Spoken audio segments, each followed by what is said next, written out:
We are going home. We are going home. Time is almost finished. Time is almost finished. What shall it profit a man if he shall gain the whole world and lose his own soul? What is man willing to give in exchange of his soul? What are you willing to give in exchange for your soul? Do you know some people are willing to give up heaven for something which they love on this earth?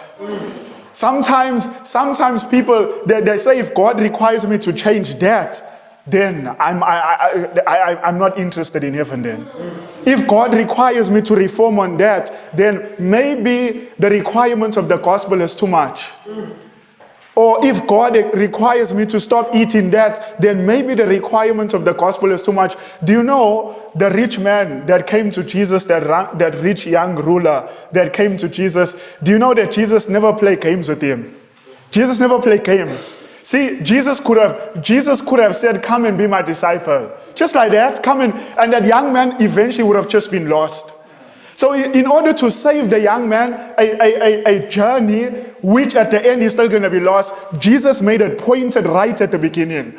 That if you're going to be my disciple, he assures him. He assures him. See, Jesus never leave him guessing. Jesus told him, go and sell all that you have and give to the poor. You'll have treasures in heaven. Then come and follow me. So Jesus never says sell all and that's it. Jesus gave him the assurance, I'm assuring you'll have treasures in heaven. Come and follow me. In other words, Jesus wanted this young man to be his disciple. But what was the requirement? Jesus laid down a solid requirement, give up your idol. Simply put, give up your idol. What shall it profit a man if he shall gain the whole world and then lose his own soul? Friends, what idols are in our lives?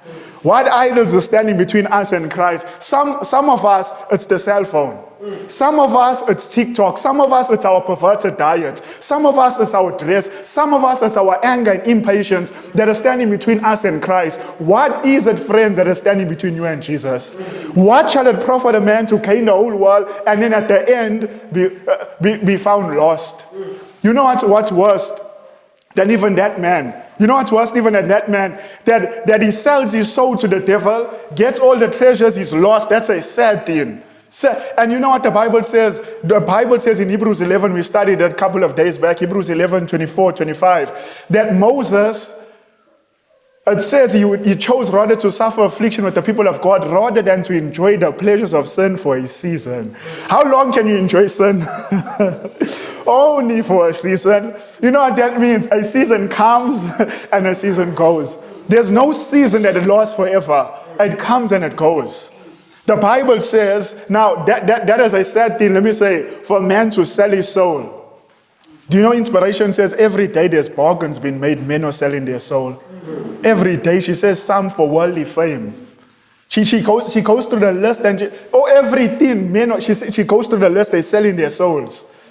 And she says such bargains are made daily. But let me say this, you know what's worse than a man that can gain all this world and then lose? That's a sad thing. That is a sad thing. But you know what is worse than that? A man that travels, so to speak, travels the Christian journey.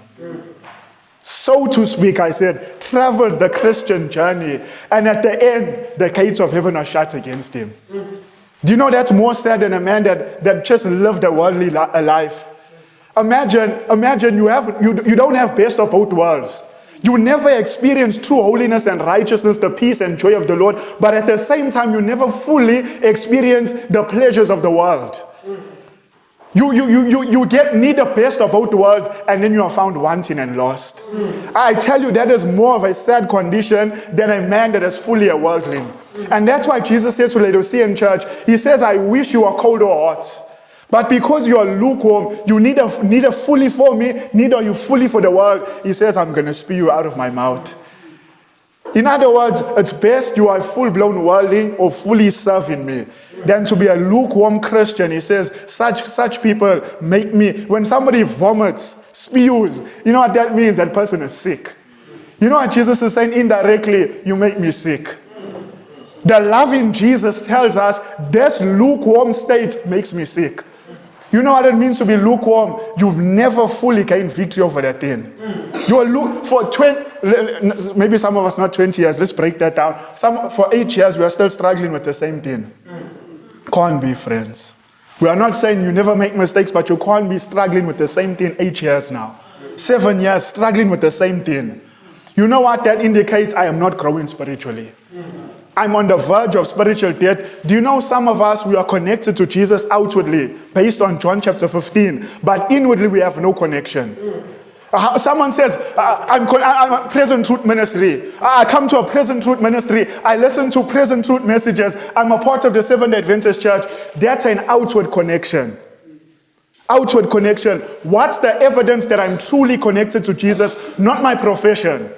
Not my profession. What is a outward not an outward evidence, but yes, outward evidence. But what is the evidence that I'm connected to Jesus? Not my profession.